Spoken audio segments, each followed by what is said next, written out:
Hey guys, welcome back to our channel. In this tech tutorial video, we're going to show you how you can add relations to your tasks and work items in the Plane Project Management app. So let us dive into this. Alright guys, so in the first step, navigate to your workspace, select it in the top left corner inside the Plane Project Management app.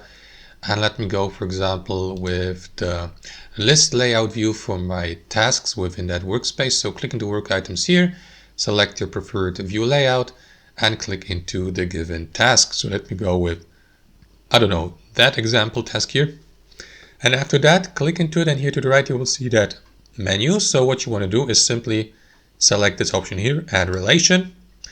And from there, guys, select one of these relations or actions, like for example, relates to. So select it and select one of your other work items within your workspace you may create a relation for. So let me go with this one here, this. So click into that checkbox to the left.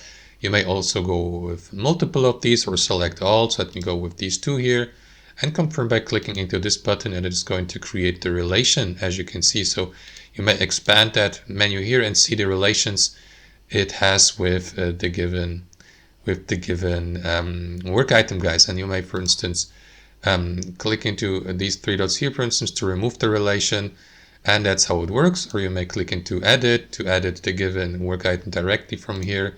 That's how it works, guys. Hope you enjoyed it, got some real value from it, and we'll see you next time on our channel.